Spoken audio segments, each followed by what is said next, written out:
so insane about this psychology, simple mind psychology. Pay attention to moral, pay attention to content. Numbers, but number means nothing. Number with the content is nothing. Give an example. I really got so after the whole thing. Salesmen talk about helplessness, okay? If you expose people to some thorough problem, you become helpless. And it's nonsense. If people become helpless after cannot solve a problem, how they survive in life, right?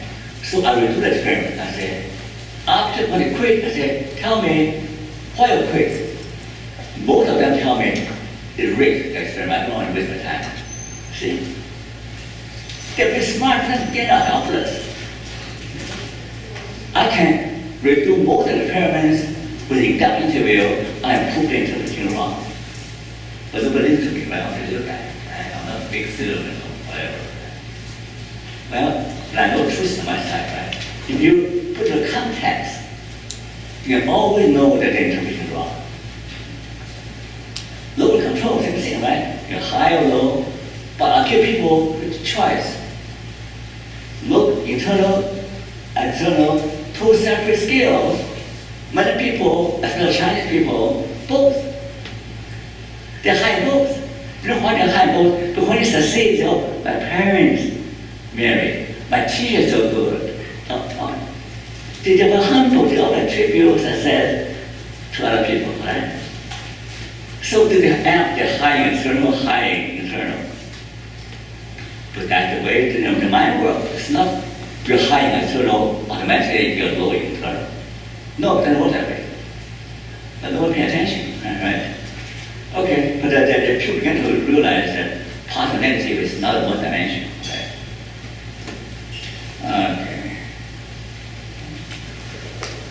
Okay. Question on that. Could you go back to that slide? Could you go back to that slide? Oh,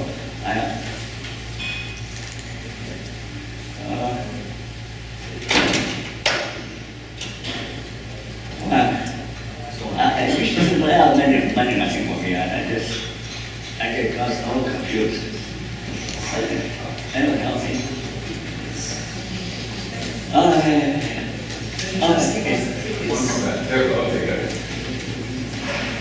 One question I have, and one thing I don't see on the list is the notion of being or presence. And it seems to me that's an important part of the sort of existential orientation, and Frankel's in that perspective too. But the sense of which being present in the moment is a critical factor. But somehow if you're not fully in the moment, the sense of meaning you're going to have is going to be sometimes diminishing that. Now, I wonder if you could speak to that. Like whole side of existential psychology focuses on being, and you've got the logotherapy, which will focus on meaning. It seems to me those are very connected. But don't forget, these are based on common folk from all over life. It's not based on my idea, okay?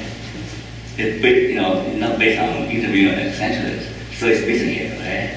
But we know better than the common folks, right? Yeah, I think it's the sort of thing that wouldn't show up on a list like this. Well, but I have interviewed thousands of people, right? And in Asia, India, all the good places in India, right? They mention about oneness by nature, right? But in the Western world, the less evidence on that. So this show up with also something about nature, oneness with nature, higher consciousness, and present moment. So in a Buddhist country, that shows up, right? But doesn't negate this thing.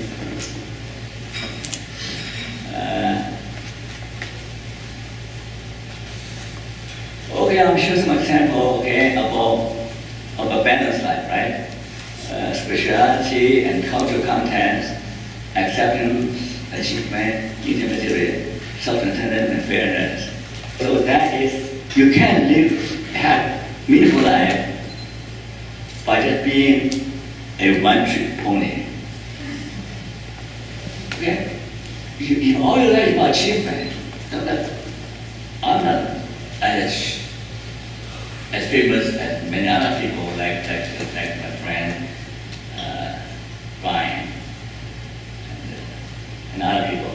Because I do community work, I preach in churches, I live a balanced life. So if I put all my life on achievement, I'm not practicing what I preach. Right? Now, if you spend time helping people, you're wasting your time. Why don't you write a paper? I said, what does act mean in my life, write a paper? Right? It's more meaningful to me to talk to homeless, to work for to help the poor people and refugees. That can be more fulfillment. Right? So the whole idea is that it's not about me, it's about people in general. Right? We need to really go beyond this selfness, self, okay? to go to a bigger self. Okay? Yeah. Okay. Go back and now, if I ask Bill, my lovely lady, okay, what is the most happy moment in your childhood? Happy moment. Why that special? Because it was love and my parents were parents, all the kids. But there are other Christmases. Why is this one special? Because I felt something that, I don't want to say it was existential, because I was too young, but I felt something that I can't to this day when this is articulate, but I remember it. Now, situations, okay, if you do therapy, you ask people, what's your earliest memory? Usually it's very bad or very happy, okay? But if you ask people, why do you remember this particular happy moment? Usually it's more than happy. There's some special meaning to it. So that's why, the happiness researchers, Carrie Bill, I'm happy. I say, you know what, I'm a prediction now, okay, but nobody implemented the research, but I made a prediction, okay. I say meaningful moments are much better prediction for mental health than happy moments. Okay? If you encourage your clients to pay attention to those special meaningful moments, they'll be happier, they'll be better people, happier life. If you focus on the happy moments, that's stupid. You can hold up to a drug and you can be happy all the time, right? That's stupid, right? I'm sorry, happy folks.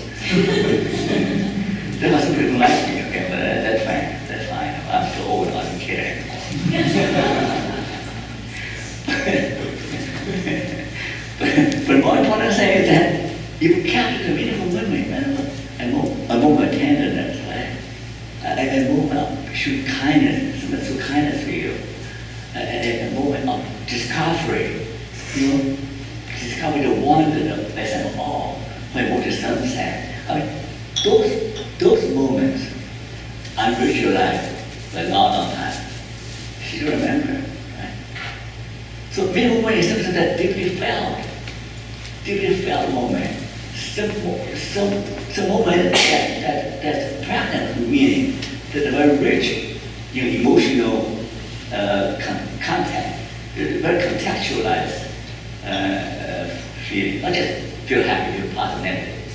So if you're able to help your clients, say, if we can remember or capture one meaningful moment a day, that will keep the doctor away. Do you believe that? One meaningful moment a day will keep the doctor away. Because when you become sensitive to what's happening in your life, be open to new experiences, and be appreciative of your environment. You have this confidence, for example. You have this attitude, you have meaningful moments, right? If you just want happiness, you'll be disappointed. Because some speaker makes you think, but you're quiet, it'll make you happy, right? So this is one tool you have as a therapy. to have you aware of the moment